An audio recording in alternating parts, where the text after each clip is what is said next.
it again. All right. This is good. This looks much better to me.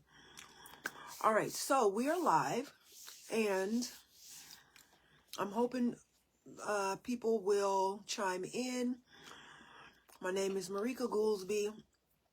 I am a former foster youth and adoptee. I wrote my memoir about my experiences in care. It's available for pre-order. It's going to be in pre-order mode until launch. I'm hoping to raise awareness about what is going on in the foster care system as well as adoption, whether that be through foster care or through private agency. Now, with all that said, I would like to invite some people into this conversation that either they are familiar with this and can relate, or they have no clue about this and they have questions. That's why I'm here. I plan to be here every Sunday having this conversation with as many people as possible, because a lot of people don't know. You will be surprised how many people that I talk to that when I tell them I am a former foster youth and adoptee, they're like, oh, I had no idea. You know, they had no idea about the system. They don't know anybody that have been in the system. So they're getting all their information from TV and films, which is like Hollywood made for entertainment purposes, not for educational purposes or to improve the system, which the system has so many things wrong with it. It needs to be, it needs an overhaul. Like, seriously. Let me see. I'm looking for my people.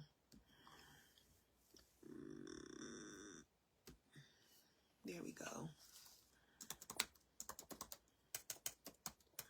So yeah, that's why I am here. I wrote the book.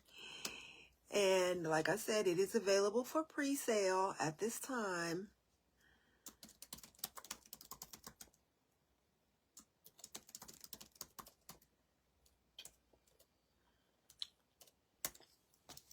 It's taken me all this time to get strong enough to be able to have this conversation.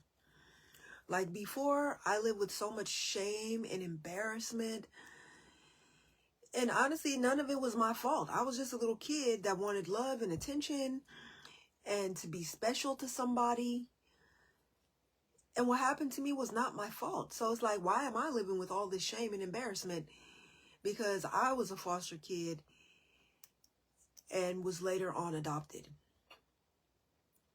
So it's this year I turned 50. And I'm just now strong enough to talk about it and to tell my story. Just this year.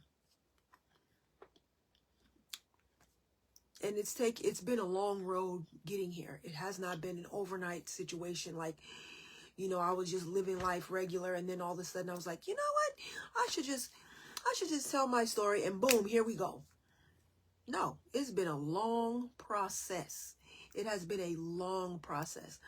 I have had years and years and years of therapy on and off, and every type of therapy you can imagine, I've probably had it, and as well as like spiritual healing and spiritual counseling, prayer and meditation and all of that.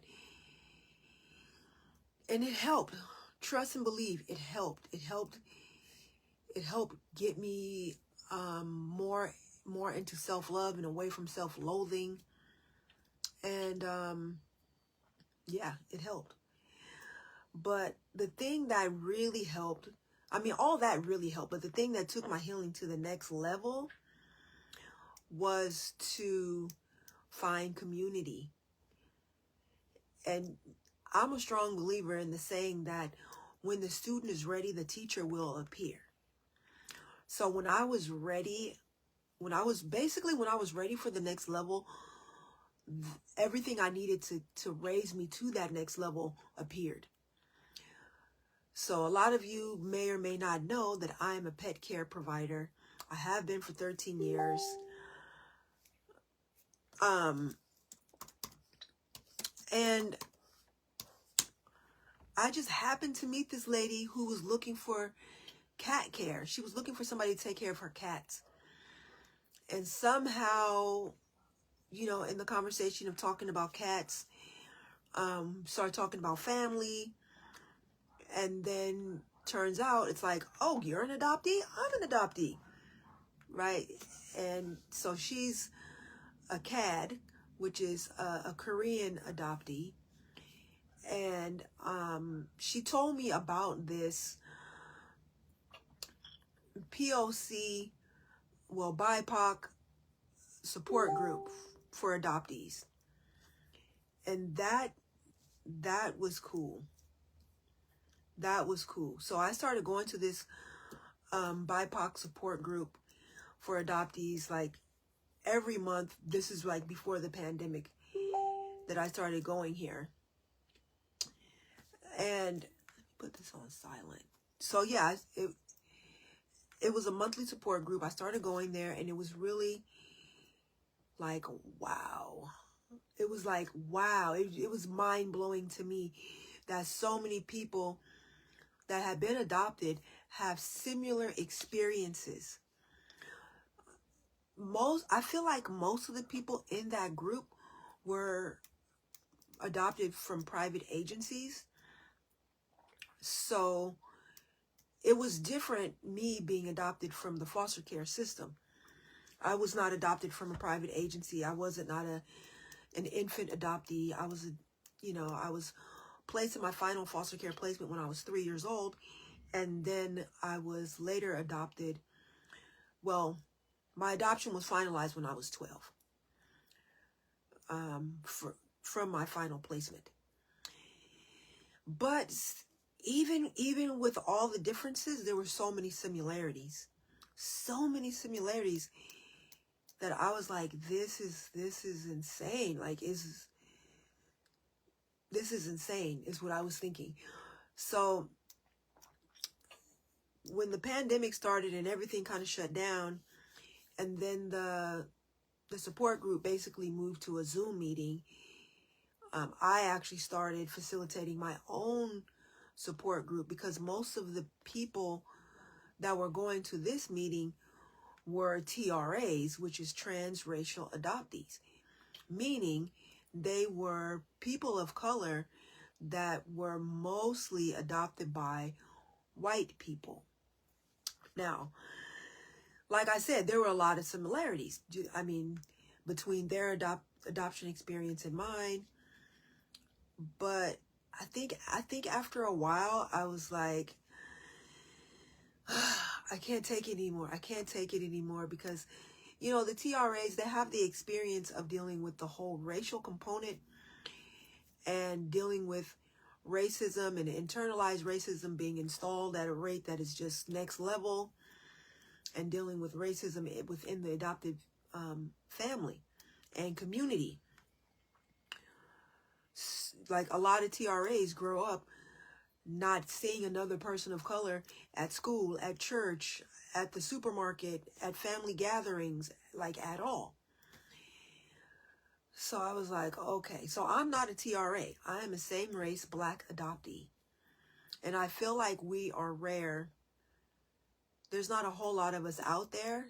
So I created the support group for same race Black adoptees, and started trying to host that. We tried once a week, and we tried once every 2 weeks, and we tried once a month, and we tried different times, and we tried different days. And I think because my work schedule with pet care being so sporadic and all over,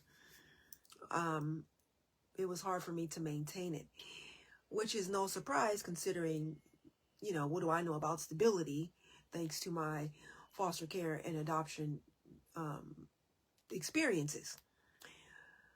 So I started that group. We had some meetings. It was really awesome when we all did get together, but it did kind of fall off. So after that, that just really opened my eyes and my heart to realizing that on every social media platform, if you do a search, you can find former foster youth community, you can find adoptee community and connect. And that's what I began to do. I started reaching out and looking for my people and finding them and listening to their stories. And, you know, I found them on X. I found them on Facebook. I found them on TikTok. I found them on Snapchat. I like every social media platform you can think of. There's community. And I think that community and listening to how they were sharing their stories and what they were doing, you know, with those experiences to improve the system, everybody in their own way and everybody with their own angle and the way of speaking about things, it really gave me the strength and the words to be able to do what I'm doing right now, to be able to start my book and actually finish it. So as far as me starting the book, it took years. It took years for me to go from start to finish. You know, all my adult life, I've been told, tell your story, tell your story, tell your story. It's healing when you tell your story. It's powerful when you tell your story because you're going to heal yourself and you're going to heal somebody else. And I was like, yeah, you know, but you got to remember, I was fighting that old programming that told me nobody cares, nobody cares, nobody cares, nobody cares. Because my whole childhood with my adoptive parents, if I ever felt sadness or anger or rage or anything other than happy, fine, everything is okay, I got in big trouble. I got in big trouble and it was upsetting. And, you know, it was like, what are you sad about? I'm the one who should be sad. I'm the one doing everything when that whore of a mother of yours, well, they would never call her mother, when that whore never wanted to do anything for you and she's not even around and she's living her life and she didn't want you and the proof is in the pudding because where is she? You know, so I knew if I ever felt anything other than happy, I would be berated, like berated for real. Like, you have no reason to be upset. And that is not trauma informed and that is not child centered. And that is damaging to my psyche, period. So I learned early on to put the mask on. And if anybody said, oh, Marika, how are you doing? I'm fine. I'm fine. I'm fine. That was the only acceptable answer. Oh, I'm fine. It was the only acceptable answer. It didn't matter if I was sad about my birth mother. It didn't matter if I missed my siblings. None of that mattered. So I'm saying all that to say that it took a lot of healing for me to start to trust people, that they can see the real behind the mask. So yeah, I forgot where I was going here. But what I'm basically trying to say is that the person you see here took years to get here. Years ago, I was a part of a queer theater group called Congregation for Liberation. It was healing through theater, basically drama therapy.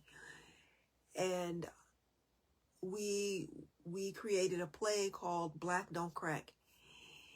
And, you know, I was mostly participating in the play because it was fun.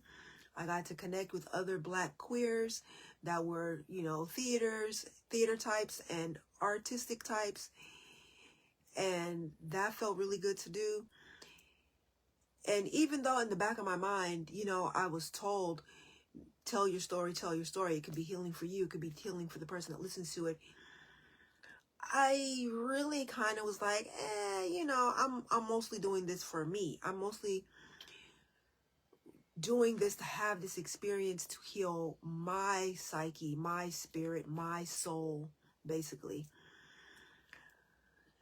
So, you know, rehearsal. Well, even before rehearsal, we coming together to write down script ideas, and everybody's got their scene and what they want to act out and what they want to portray in the play. It was an amazing experience. It was awesome. So boom, time for showtime. I believe, and this was in 2017. I think this was in 2017 that we did this play. We did a Friday night, a Saturday night, and a Sunday midday. I think that's true. Now, at the end of the performance, the audience can ask the performers questions about their piece.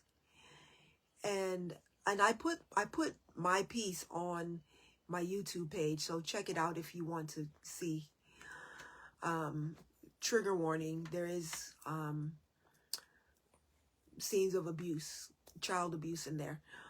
So I didn't expect anything, during that part myself. But at the end, so many people came over to me and was like, "Oh my God, Marika, that was so powerful. That was so moving. I really felt that, and I really connected to what you were saying and what you were showing." And I was overwhelmed. I was like, what? So that was kind of the first time that I had complete strangers challenge that old programming of nobody cares, nobody cares, nobody cares. Go tell someone who cares. Oh, by the way, that's nobody, so shut up. Nobody cares, nobody cares. That was the first time that got challenged. And I was overwhelmed, and I was like, maybe some people will care. Maybe somebody will care. I was overwhelmed. I mean, even looking back on it now, I can still feel that overwhelmed feeling that I felt the first night of doing that performance and coming off the stage into the lobby where people were waiting to ask questions and people coming over to me asking me questions. I was like, whoa. So that play led to me being like, okay, how am I gonna tell my story? Because the play ended and people got back busy with their regular lives. So we didn't perform again, and we didn't create a whole new play or anything, which I was super hopeful, but it didn't happen. So I was like, okay, how am I going to get my story out there? How am I going to let people know what is going on in the system for most kids? So I decided, I'll do a blog.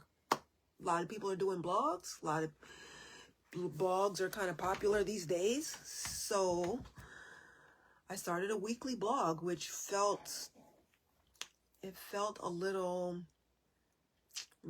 random and all over the place. That's the bottom line. My weekly blog was not always weekly because of work and just life in general. And it felt all over the place. It felt like sporadic. And I was like, you know what? I just need to write a book and get the whole story out there once and for all. I just have to. And you know what? If nobody is interested in the book and nobody cares about my story, at least it's out of my system. It's out of my body. It's out of my spirit. It's out of my psyche. It's out of my mind. And it will be a part of my healing journey. So that's what I started doing. I believe still in 2017. I started writing, and I will get to the really hard, tender parts that I thought shouldn't be affecting me because I'm healed, and then found out actually it does affect me, and I would take a break. I'd be like, oh my God, this is hard. I need to take a break. Which I think my reaction to it being hard was so harsh on my own self, because I was like, years of therapy and this still can make you tear up. Like, Like, what's wrong with you? You're supposed to be over it. You're supposed to be healed. And I think that's when I really started getting in touch with the idea that there is no final destination called healed. That healing is a process. It's an up and down. It's not a linear from here straight to healed, straight to cured. You know, I think this process has really taught me how to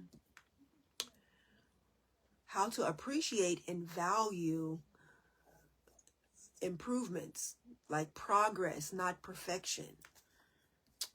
Okay, hold on. No. Oh no. I understand. No problem. Okay, no problem, Ocean. I hope everything works out well, and yeah, hopefully you can join the live next Sunday. All right, cool. So, yeah, I really was like, you know, the blog was sporadic. I started writing the book, and honestly, I was like, I don't know where to start. I don't know how to get started. I mean, what is it? Just writing memories down? Like, I don't even, you know, but I was, you know, trying to type something and trying to make it make sense to me. And just like I said earlier, when the student is ready, the teacher will appear.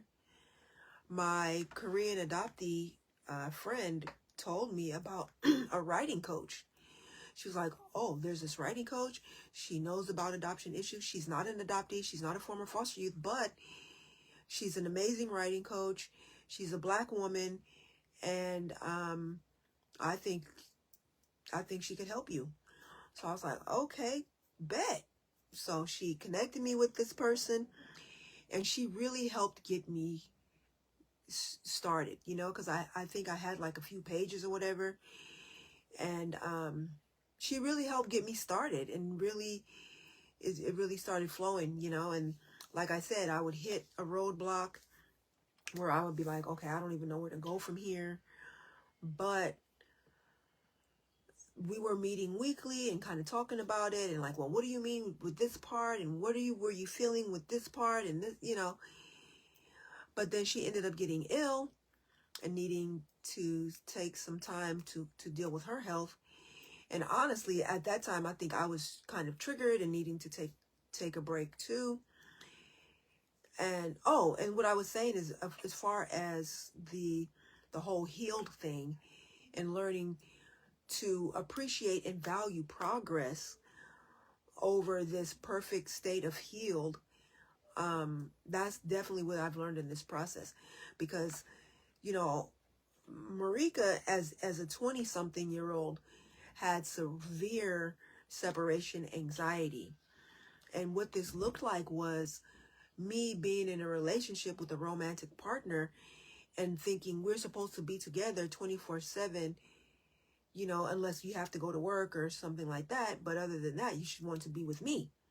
And if you didn't want to be with me, oh my God, my poor little heart was broke. Just like, I'm talking broke, crying. Why do you want to hang out with your friends when I'm here? Like, why do you want to, you know, go do that when I'm here? Like, this is supposed to be our time. So I improved thanks to the therapy and getting the partner to understand. You know, I remember the couples therapist saying, well, you know, Marika's mommy went away and never came back. So this is where the separation anxiety comes from, and abandonment issues, and just, so I got to a point where I could trust the people that I love to go do other things and know that they were going to come back. And it didn't have to feel like a life and death hurt for me. So I said, you know what? I have progressed a lot over the years, and that is because of therapy. You know, that was because of all of the work that I put into myself to attempt to be the best version of me that I could be.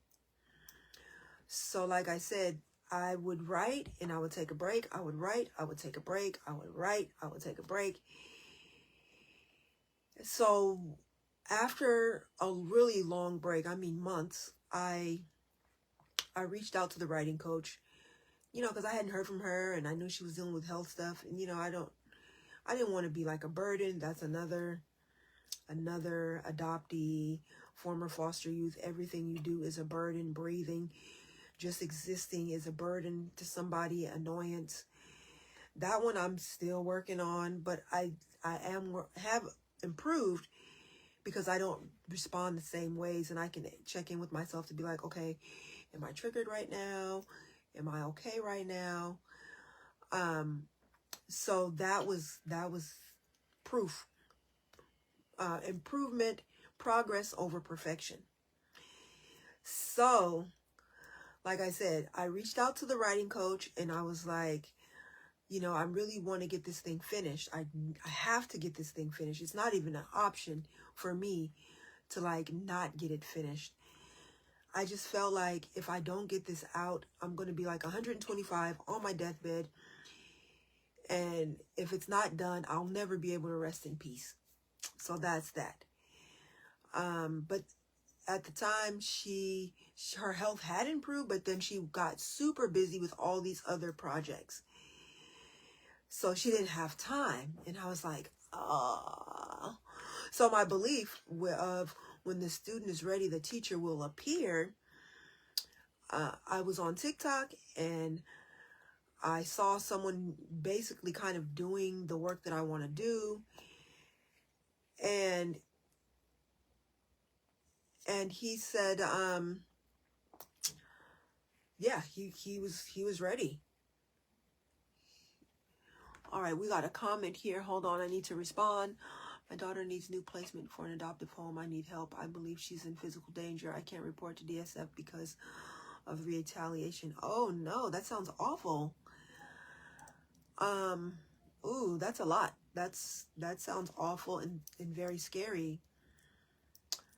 Oh, Ollie, I don't even know what I could do to help. Like at this point, I considered an emergency. It sounds like an emergency.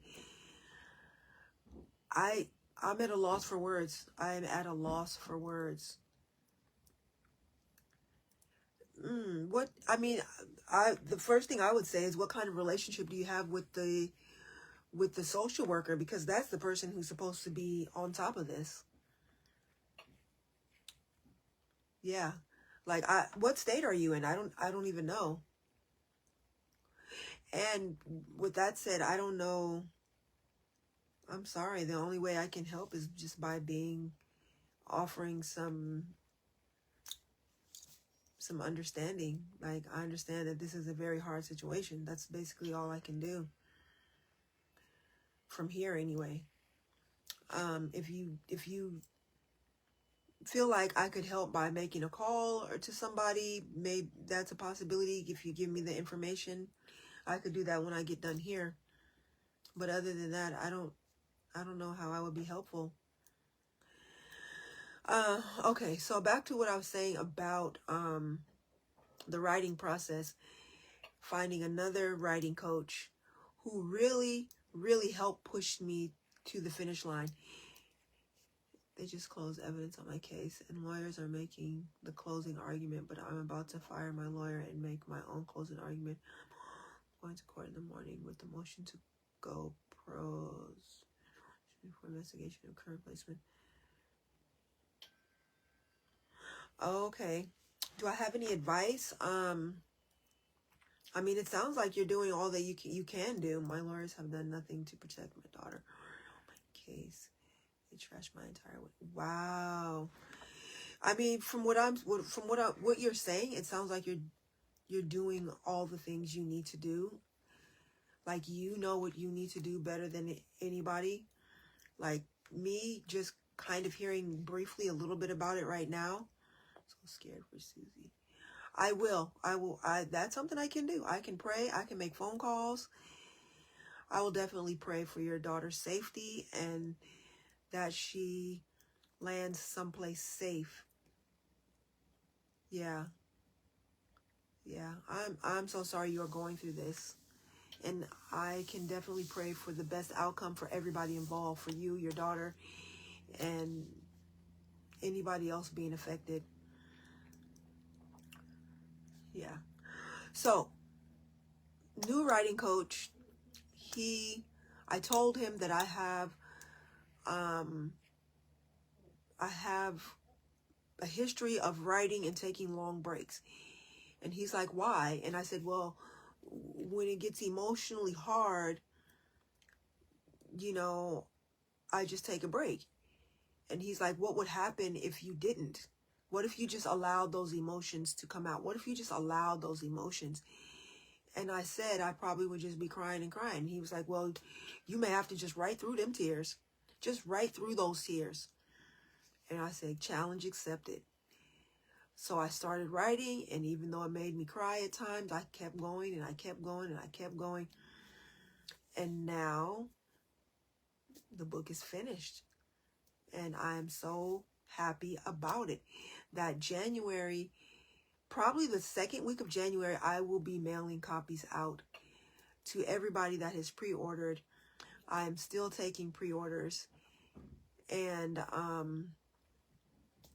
getting it out there. Now, remember, I had said that people kept telling me, tell your story, tell your story. It's healing for you. It'll be healing for the next person.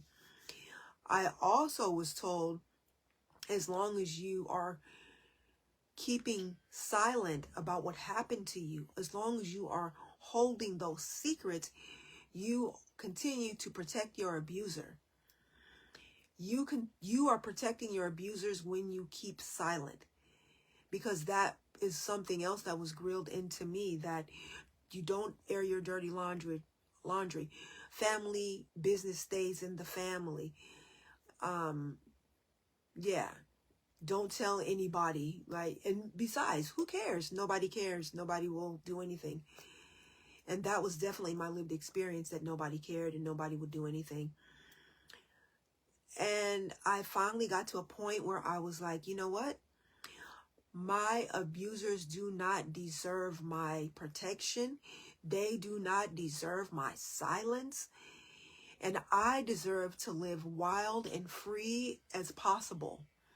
I deserve to live a happy, free life, free from the shame, the embarrassment, the hurt, the pain, the disappointment. I deserve to live wild and free as possible. So that's another reason for me wanting to tell my story. So basically, what really pulled me through writing this book was three things, three main reasons. Inspiration. I hope to inspire other folks with lived experience to tell their story, because that's definitely what happened for me after finding online community. Like I said, every single platform has former foster youth and adoptee community. And I got to see how they were telling their story and read their memoirs, and really gave me strength. So I hope to be the inspiration like those others were inspiration to me. Education. I really hope to educate those who have no clue about the system, about what's going on within the system. Like I said, just recently, honestly, I've been kind of telling people like, yeah, I used to be in foster care. Yes, I was adopted out of foster care system. The first question they ask, oh, did you get good parents? Was it a good adoption? No, is the answer. And people are shocked. And I start telling them the stats on what happens to youth in foster care, what happens with way too many adoptees for it to just be considered a one-off or some fluke, right? And they're like, oh my God, I had no idea. I had no idea. And it's hard to hear, I had no idea, over and over and over. I'm like, how people have no idea? So I took it on myself to raise awareness. So we got inspiration, we got education, and then prevention. I hope through my inspiration and education, I prevent children in the future from going through what I'm going through. That is my sincere hope and prayer, to prevent those in the future from going through what I went through, period. So I will be here every Sunday. I hope more and more people find out about these lives and join me and ask questions if you don't know. You know, in another platform, somebody said, dang, you turned into Whitney Houston. And that's okay, because I believe the children are our future. And it is on us, adults in the world, to protect them and teach them and guide them, and so they can grow up and to be successful, healthy members of society. That is our goal, and should be our legacy, to leave happy, healthy, strong adults, you know, that are running this society, our society. Let me see. Are there comments? Let me see. Okay, cool.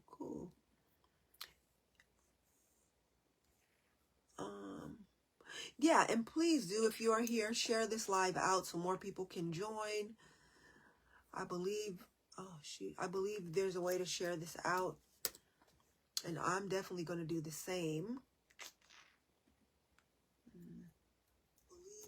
Okay, let me see if I can share this out. There should be a way. Oh yeah, here we go.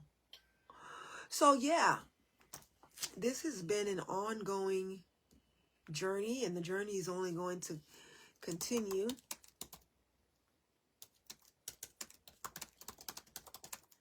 All right, so I'm just sharing the live, so hopefully more people can join. Yep, there we go. That's a way to do it. So yeah, that is why I'm here. This is why I'm inviting folks to join in the conversation.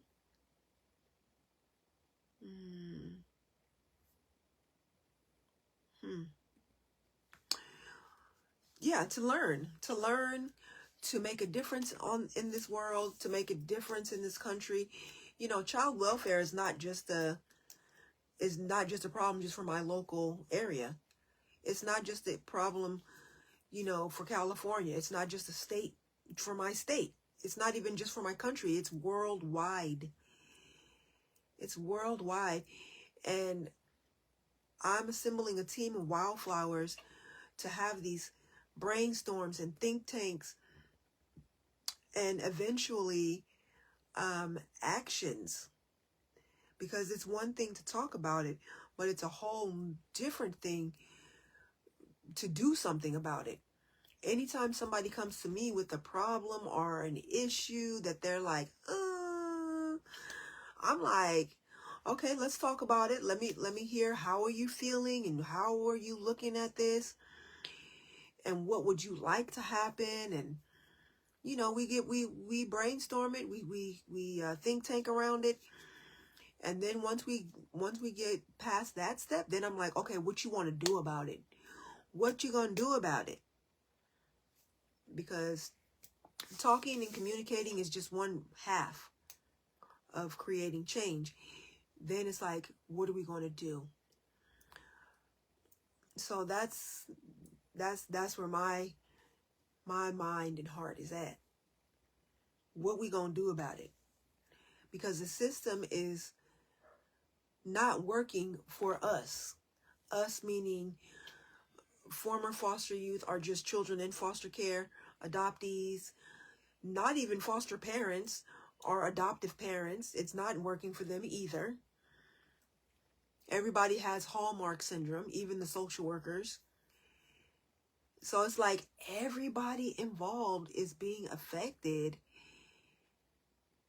There's something wrong with the system if everybody involved is being affected negatively, except for the people making the money all the way up at the top.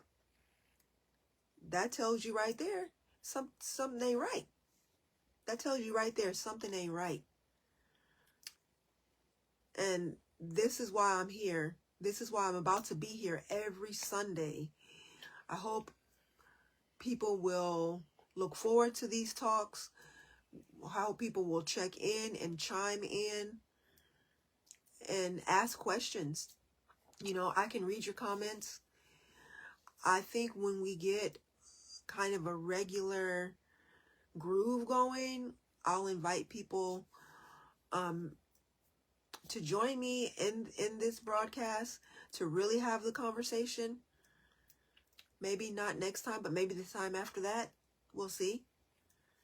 But this is a topic that is near and dear to my heart because it is my life. Like, I lived it. And so many people that lived through foster care as well as adoption, whether that be adopted through the foster care system or a private agency, don't live to tell about it. They don't. A lot of them don't, or because they end up homeless or dealing with mental illness or struggling with the disease of addiction. Like, the fact that I didn't go down any of those paths is thanks to the grace of God. Thanks to the grace of God and grandma's prayers. Honestly. Like, when I look back over my life and I think of all the forks in the road, there were plenty times I could have went down a path of basically no return. And what stopped me? The grace of God and grandma's prayers. That's all there is to it. That's all there is to it. Most people don't know that when I was born, I was medically fragile. Medically fragile. Which is why I went into foster care in the first place, because my birth mother already had 2 children in the system. So they didn't trust her to take me home from the hospital. So first of all, I was in the hospital for 3 months because I was born with paralyzed vocal cords and airways that were just too small. So I needed a tracheotomy. And if you have paralyzed vocal cords, that means you have no sound. So can you imagine a newborn with no sound?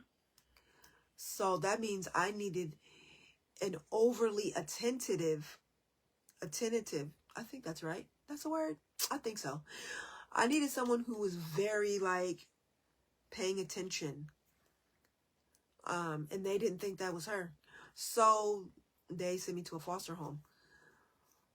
So between 0 and age 3, I bounced around a lot between foster homes, between a kinship placement with my grandmother, to back to with my mom for a couple of months, back into foster care. I bounced around a lot. So that instability from 0 to 3, I think is what makes me struggle with stability now as a 50-year-old. So it's like the traumas that happen from 0 to 3, I'm still living with now at age 50. I'm still living with them right now. I just, thanks to years and years of therapy and healing, I have learned to live with it and learned to do what works for me. And my grandmother took full credit for the fact that I have partially paralyzed vocal cords now, which is why I sound the way that I sound. Because she prayed every day, please, Jehovah, give my granddaughter a voice. Please, Jehovah, give my granddaughter a voice. So she says the first sound she heard from me was singing. Like just a sweet little hum. That's what she says. That was her memories. Of course, I don't remember because I was a baby. But that's what she says. So she takes full credit for it. And okay. Well, I can't argue with that, you know. But I do think over the years I have thought about, you know, did God change his mind? Was it like, no sound for you? And then it's like, well, okay. Or maybe my sound was just installed later. Maybe I needed those 3 months of silence just to observe and reflect I don't know. But I used to always wonder what am I supposed to be using this voice for? That I didn't have at first. And then, between grandma's prayers and the grace of God, now that I have sound, what should I be using this voice for? And I think injustices is it. Because I think injustices is it. Because before I was really strong enough and brave enough to be talking about foster care and adoption, I was a social justice warrior for housing rights. And I still am a social justice warrior for housing rights. And I also help my wife a little bit with environmental justice. So I think that's what this voice was installed later for, so I could really observe as an infant and take in the sights and sounds around me without participating in them. And that, yeah, I feel like that's what it's all about. So now that I'm here, stronger and capable of bringing the message out there to the masses, that's what I'm definitely doing now. Too many people are like, oh, I had no idea. Too many people that vote for certain laws and initiatives have no idea about what is going on with children and families in foster care and adoption, as well as like private adoption. That's a whole other topic. Which maybe we'll get into next time. I'm not sure. I'm really the type of person that you know how they say move the way the spirit moves you. I really am that person. I really do kind of check in with myself and be like, okay, what am I supposed to be talking about or engaging people around today? And then I move with that. And that feels good to do. It really does. It warms my heart every time. I go live on other platforms as well. And every time someone says like, oh my God, I'm learning so much. Or someone says, I'm starting to think about telling my story. Like, that does my heart, my soul so good to hear. Because it means the objectives that I have, inspiration, education, prevention, that they're working, that it's working. It lets me know that I am on the right track, moving the right ways. And it's a good feeling. It's a good feeling to know that you are moving in your purpose. And that's how it feels. Just like when I was doing social housing work, and helping tenants that were facing illegal eviction, and helping tenants that had a landlord that wouldn't negotiate with them, that were like, your rent is tripled or get out. Like, where's your humanity? So then I really felt like, yes, I'm moving in my purpose. So that's what lets me know that this voice was installed later to make the wrongs right. To make the wrongs right with social justice. And I know some people are like, that is a whole lot. That is a whole lot. But I don't know. That's what I gotta do. That's what I gotta do. And it feels good to be strong enough to do it now. It's like everything before now was just weightlifting, getting ready. And boom, here I am, ready and doing it. Ready and doing it. And like I said, I hope every Sunday that I'm here available, that people show up. I know people will show up once they even realize that I'm making myself available to have these conversations. I know people will show up. That old programming of nobody cares, I reject it. I reject it because people do care. As soon as people even know it's a thing, people do care. So that's what keeps me coming back. That keeps me coming back and engaging. Like I said, the link is in my bio. If you can't find it, someone told me that they wanted to click the link and check it out, but they couldn't find it. Let me know. I will send you the link directly to you. I have no problem with that.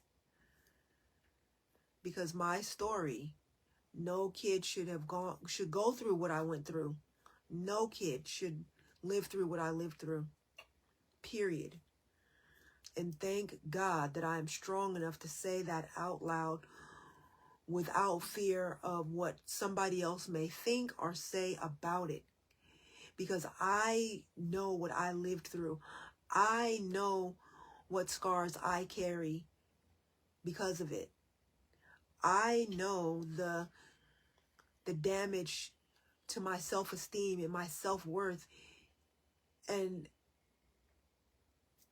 I know. And that is why I'm sharing it with the world, because my abusers do not deserve my silence and they do not deserve my protection. They don't deserve it anymore. They didn't deserve it then. They didn't deserve it ever. But me, as a little person that believed nobody wanted me and nobody cared, and I should just be grateful. These are common themes that adoptees hear. Nobody wanted you, nobody cared, and you should be grateful because I'm taking less than. Those are all lies. Those are all lies. And I know how damaging those lies can be. Like damaging on a soul level. Damaging on tearing your spirit down.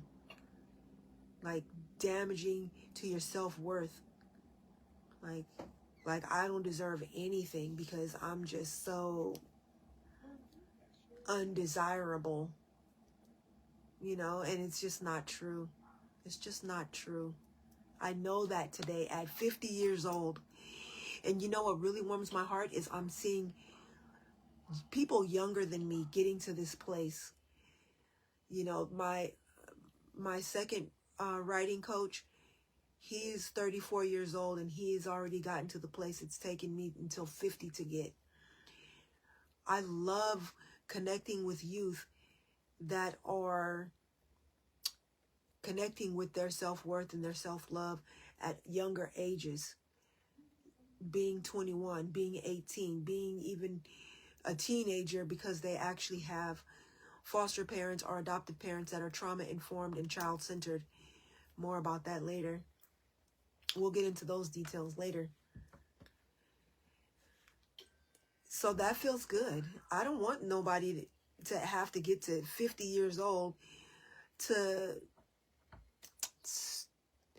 understand that they are valuable, beautiful, whole, and complete. That they're not broken, that they're not an undesirable, that they're not less than. You know, it took me this long to realize they didn't settle when they got me. They got something, they got a miracle when they got me. They got something special and amazing when they got me. And I think that actually landed and got deep into my psyche after reconnecting with my birth mother, because that's something she said to me. I mean, through rage and tears. You know, she absolutely hated, with a capital H, my adoptive parents. And she tried very hard to get me back. She tried, and was sabotaged at every turn. And she told me, and this is, pardon my French if you can't handle adult language, but she said,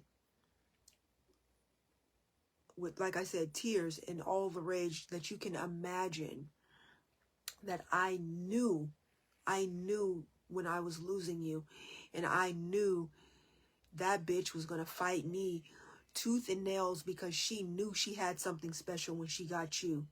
When she got my Marika, she knew she had something special, and I knew that bitch was never going to give you up. That's what she said. And I felt that in my bones, in my spirit.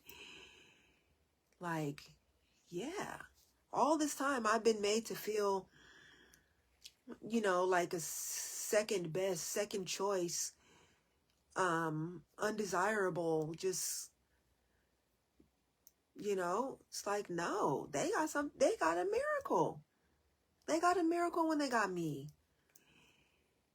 And when I think about how my ability to speak, like, why wasn't I ever told that story? Why wasn't I ever told how the fact that I can speak actually is a miracle? Not that it was so annoying and that I talk too much and I'm making up for lost time for having complete silence for 3 months.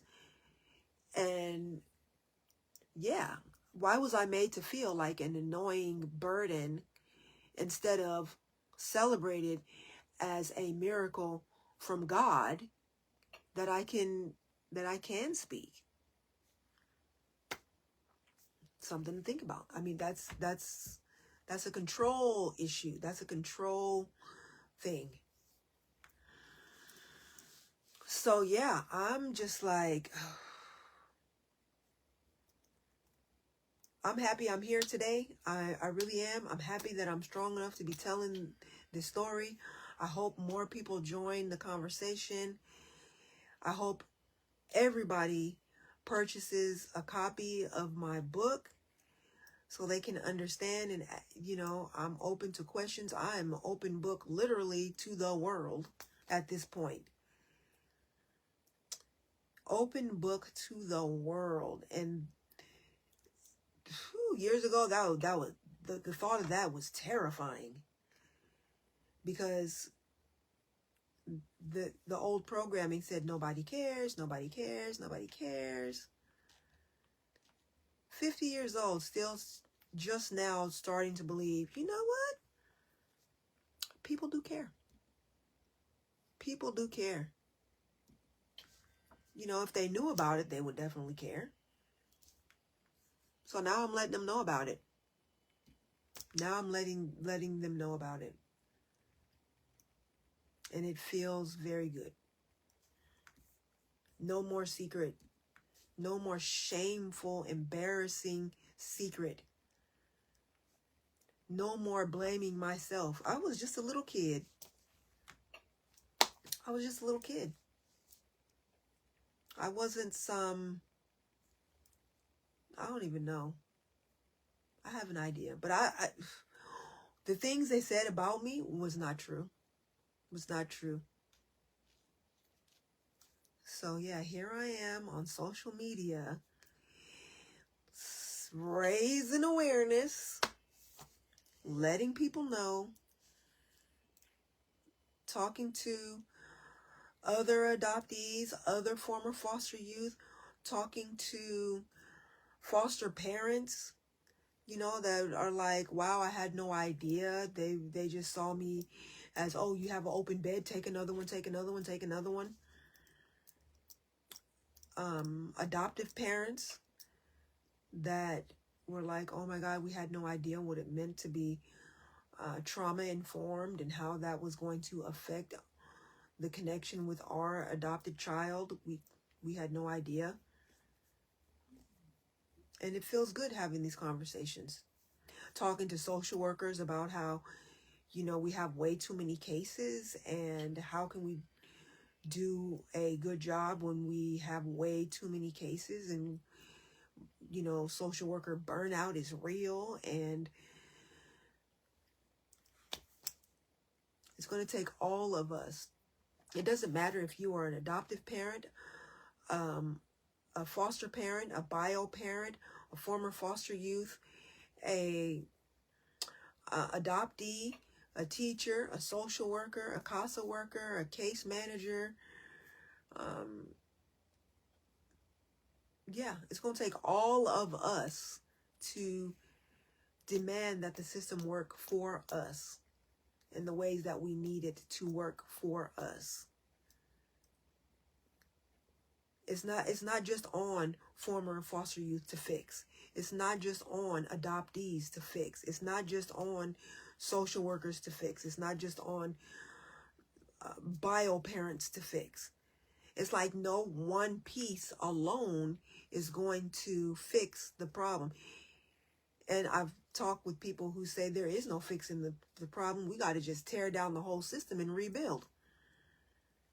That's a part of the conversation too. Let me know in the comments, do you think this system can be saved? Do we need to tear it down and rebuild? Or can it be saved? What are your thoughts and your feelings on that question? You know, it depends on the day you ask me. Some days I'm like, we can fix this if we all come together and we all demand that our lawmakers look into this and set up this thing and this thing and this thing. And then some days I'm like, yeah, we got to tear this down and start over. But that's why I'm open to these conversations, because no one person has all the answers. I know for a fact I do not have all of the answers, but I think when we get all of us together having this conversation, we will create the answers. And then collectively, as a wildflower team, we can create the actions that bring about the change or creates the system we need to make child welfare, family welfare is what it should be called, work for us. Work for those involved in the system, period. So I hope this really gets people thinking like, and people wanting to get involved and wanting to learn more and wanting to know how can I help and what can I do. That's what I'm looking for. Become a wildflower, y'all. Become a wildflower on the wildflower team. Yeah. Click the link in the bio and send me a message here. Send me a message through the website just asking like, how can I be down? How can I be down? That's what I want to know. That's what I want to hear from y'all.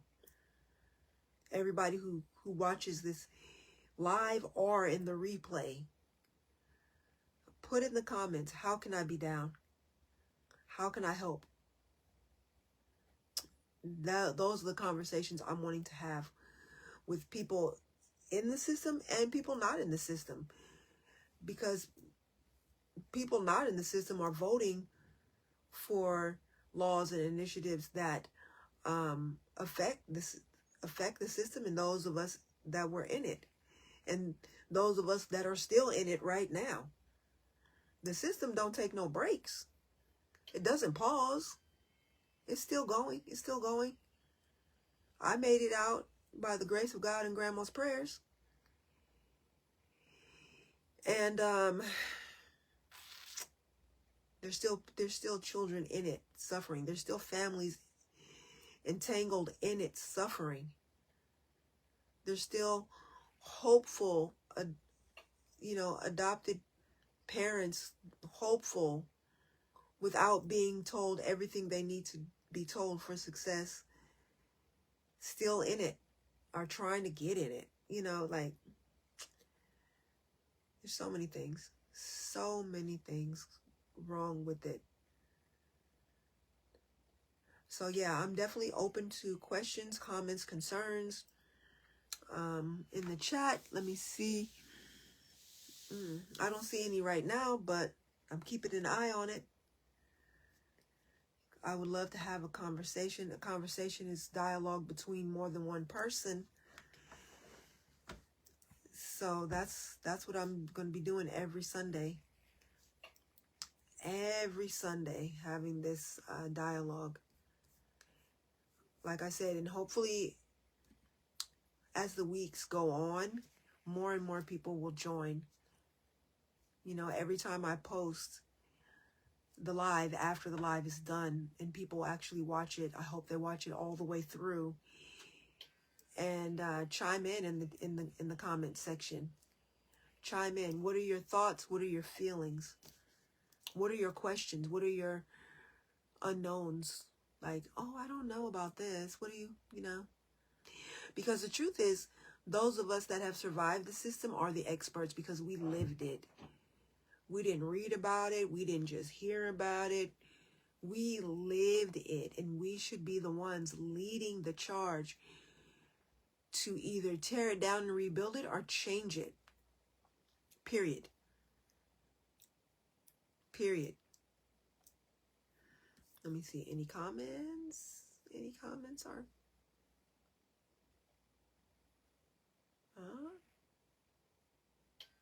Okay, I don't know what that is. So yeah, that is what's going on over here. That's what's going on over here. We are having this much needed conversation about foster care and adoption. I wrote a book about my experiences as a foster child and an adoptee. As far as I'm concerned, the book is basically a what not to do if you are thinking you want to be a foster parent or an adoptive parent or a kinship placement parent or a permanent legal guardianship parent,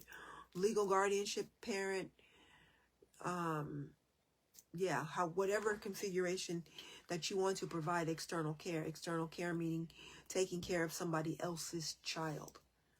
That's what it means to provide external care. It means you're taking care of someone else's child that is living with maternal separation trauma. And maybe next live we'll just spend the whole live talking about maternal separation trauma and what it is and how does it show up and what does it look like and how do you respond to it? What is the best ways of responding to it? Is it true that newborns don't have maternal separation trauma? No, that is not true. That is false. Is it true that teenagers don't have maternal separation trauma? That is not true. That is false. So maybe we'll talk about that next time. I feel that on my heart that maybe that needs to be explained and explored. In this live. And hopefully after me posting this one, people will chime in and ask like, whoa, what is that? What is that about? Or maybe some people will be like, I heard of it, but this is what I know about it. But either way, let's talk about it. Let's keep the conversation going and flowing and glowing. I don't know. I'm 50. So I have 50-year-old humor. But anyways, let me see. Anybody in the chat? Let me take a look. Anybody in the chat? Anybody? Not that I can see. All right, so I don't see any comments or questions in the chat. Let's see.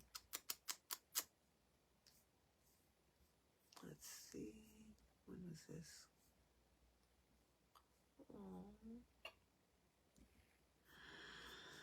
So yeah, I'm planning to be here every Sunday having this conversation. And hopefully more people will join and chime in. As much as I am a teacher, I am a student. And I think everybody who joins this conversation with me will also be in a dual role of teacher and student. Because that's just how it goes. As much as you teach, you learn. As much as you learn, you teach. That's why all the voices are valuable in learning and teaching. This is a back and forth, that's what I'm looking forward to. So let's see. Yeah, I think for sure next Sunday we're going to be talking maternal separation trauma, as well as what it means to be trauma informed. I think I will make like an event that people can RSVP to, and that way when people come in, they know exactly what we're talking about. And I'm always open to questions about the book, as well as questions about my experience in care. So funny. Care? Where? But anyways, so yeah, I think that's it for tonight. I haven't seen any burning questions or comments or concerns. So with that said, I think I'll play like 1 minute of the song and hope I don't get shut down for copyright, because I think that did happen last time. Maybe I won't play it.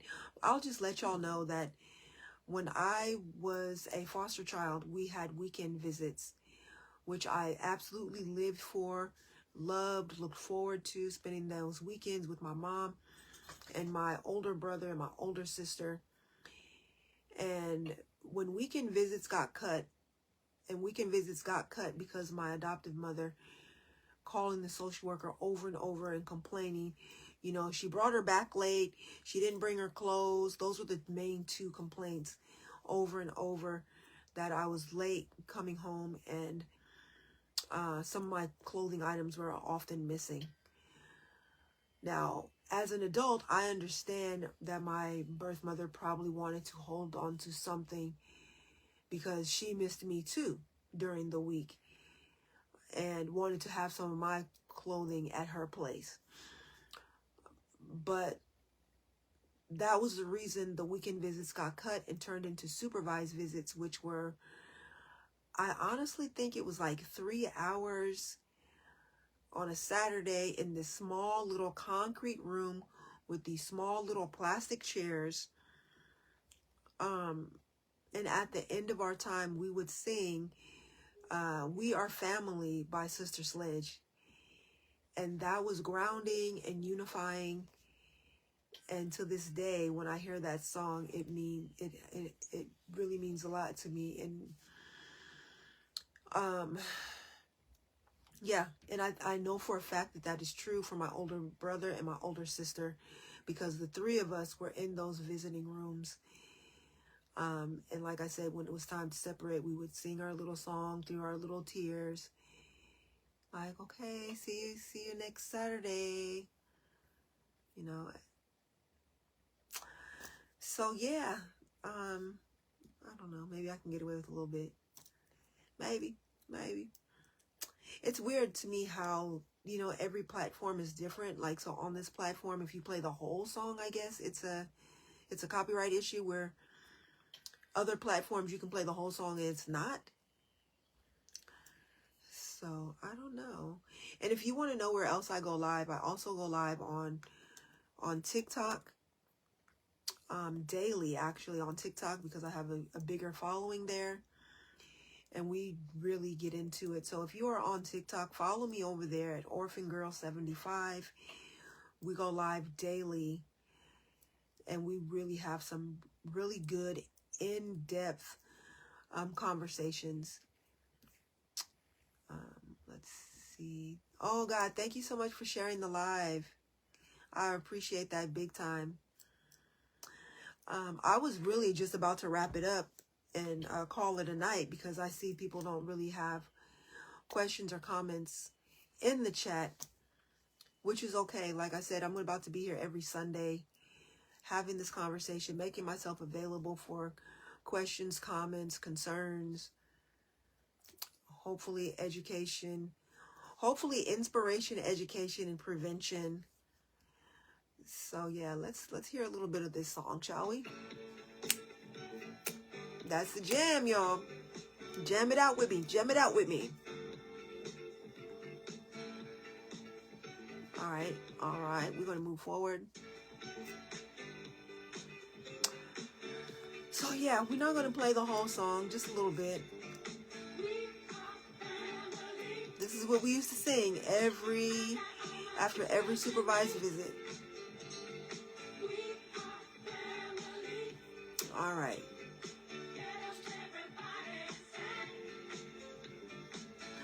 All right. Y'all have a good night. I will see you next Sunday. Please do share this with as many people as you can. Click the link in the bio. Get your pre-order on. Help me raise awareness and get the word out there about what's going on in child welfare, family welfare, depending on where you are. And together we can make a difference. Good night.